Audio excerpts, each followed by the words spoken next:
Right, well, I can hear a good strong heartbeat, so maybe seems fine. We've moved Simon to mid, though, so the side ward's free now. Excellent. Let's take her straight in. Right, you let me know if there's any change, will you? Sure. Mary, love, I'm so sorry. This is all because I didn't get the sheep properly vaccinated. That's where it's come from. Oh, love, you want to know. Can I go with her? Yeah, of course. I'm sorry. I better cancel this evening. Why, what's happened?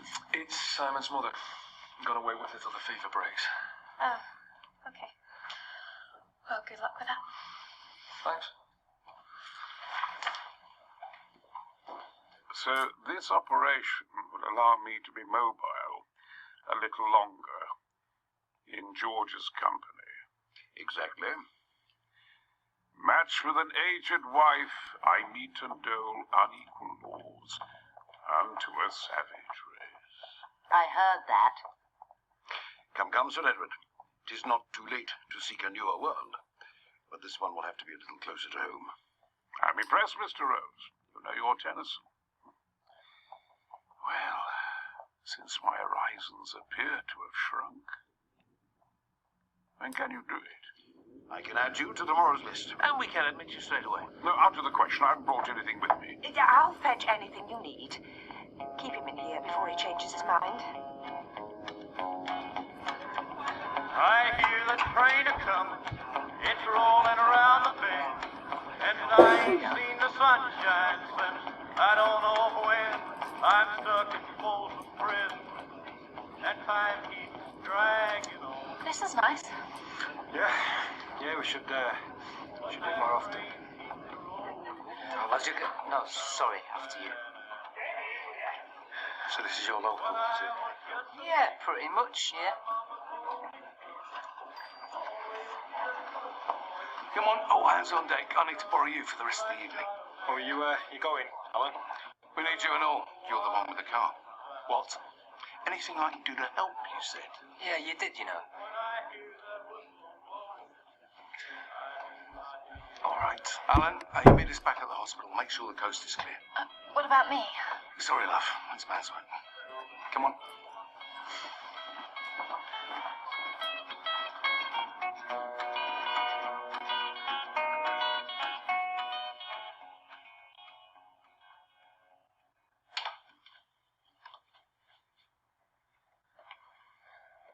Is this going to affect the baby, Doctor?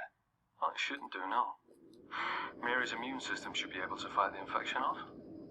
With a bit of help. After Simon was born, we tried for years for another. It just didn't happen, so we gave up hoping. And suddenly, she was pregnant again. It often happens like that. If anything happens to this baby, I don't think she could bear it. And only it's my fault. We'll do everything we can for her. I promise you. Now we just have to wait for the fever to pass.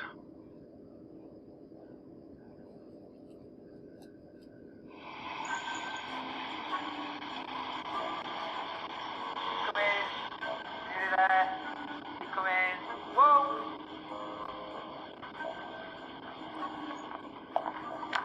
I can't believe we're doing this. Where on earth did you get this contraption? Off the Mary of the Sea. Cedric's having her refitted. I mean, it's a ship's boiler. Cedric goes in your favour. It's a pile of junk. It'll never work. He'll have to. We told Carnegie it'd be up and running in 24 hours, remember? As I remember, you told him. We're gonna be here all night.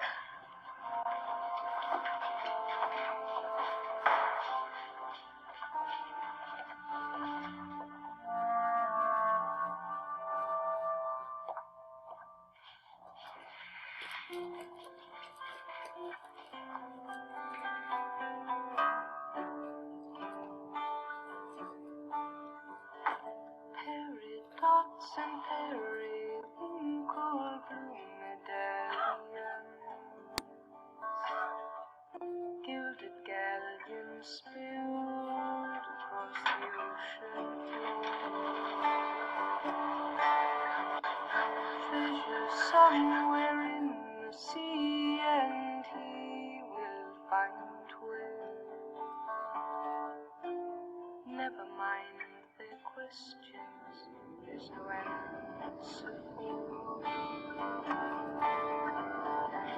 They're all of the harbor way, the songs that the rigging makes, the taste of the spray he takes, and he learns to give. He aches and he learns to live. He stakes all he receives on a promise to be free. Children laughing out to sea.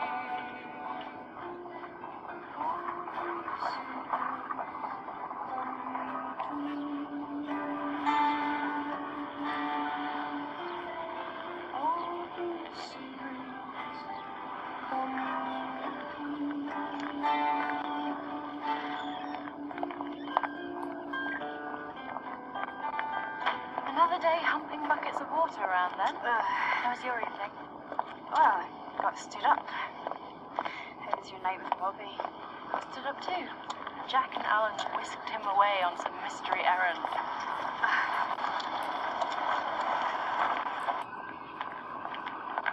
Oh, good morning, Mr. Carnegie. Morning, Alan. What are you up to?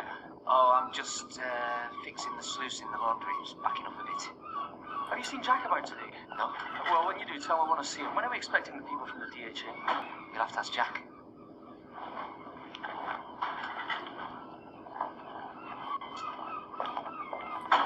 Ah, Lee. You look as if you didn't get to bed last night. I didn't. How's Mary? She's still the same. Shall I go have a look? Thanks.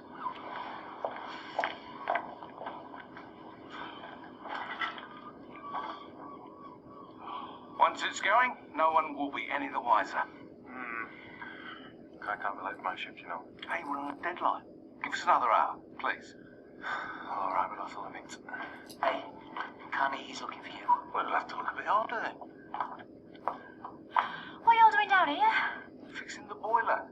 But don't tell Mr. Carnegie. You know me better than that, Uncle Jack. There's been a phone call for you, someone called Cedric.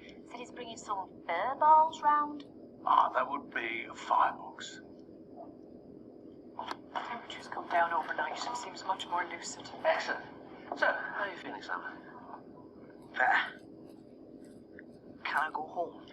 Well, not for a while yet, I'm afraid. You've had a very nasty parasitic infection. Nasty things, parasites. The worst I ever heard of is a kangaroo. Tiny little fish in the Amazon swims up your you-know-what, and then it opens up like an umbrella. Excruciatingly painful, but the only thing you can do is have it cut off. Sir Edward, do you mind? I would if I had a kangaroo up my you-know-what. Sir Edward's settled in all right, I'd say, yeah? Yes, he's making himself at home. Oh, I'm used to roughing it. When you cope with South American headhunters, you can always make friends with a nun. Right, well, the temperature's been steady for the last few hours, so I'd say the fever was past its crisis. Oh, thank goodness. I should go and talk to Simon. Does he know his mum's here? We haven't told him yet. Shall I take you to see him? Please. Blood pressure's a bit high, sister. Is that serious? No, not yet, but I wouldn't want it getting any higher.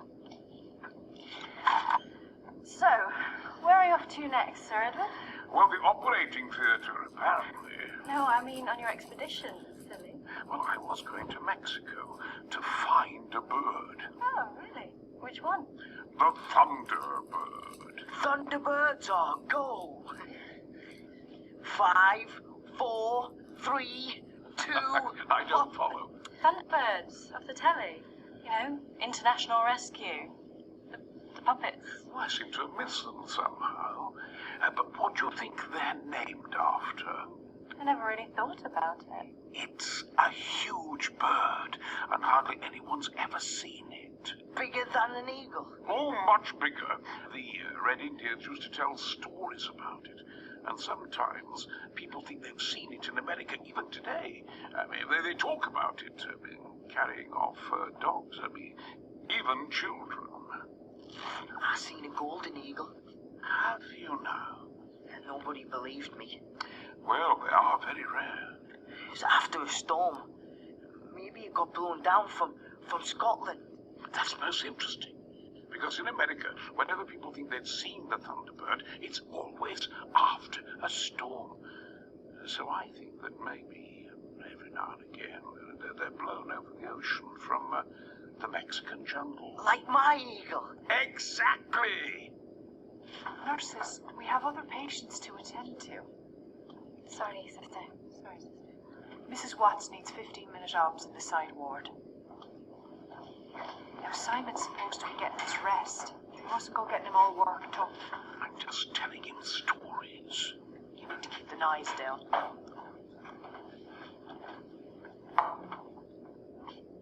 How you feeling, son? Better. Listen, Simon, your mum's in the hospital too now. And she's got the same thing that you had. And she's very poorly. Oh, she'll get better. I got better. See no evidence of plumbers yet, Mr. Carnegie. Oh, me, matron. My nurses are having to rely on buckets to keep the patients clean. And it started to get chilly on the wards. I thought we were told 24 hours. According to Jack Bell. Ah. I'll come back later then, yeah? Tell me, Simon, what do you do when you're not bird watching? Look after sheep. I like sheep. Dad doesn't. He says he does, but he doesn't. But how did he become a farmer then? Did he inherit it? Bought it for me to do. But it's not right. Oh, why not? They're having a baby, and they're worried. Not making any money.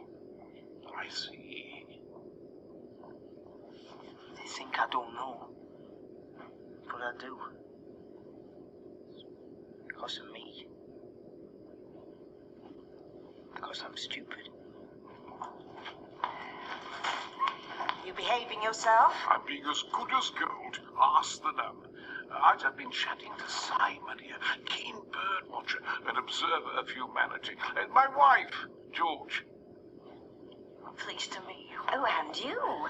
But don't take anything this man says too seriously.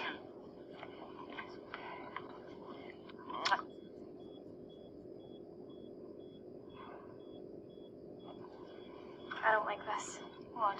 BP's way higher than it was last time I took it, and Simon didn't do this yesterday. Oh! Oh! What's happening? I don't know. Get this weather quickly.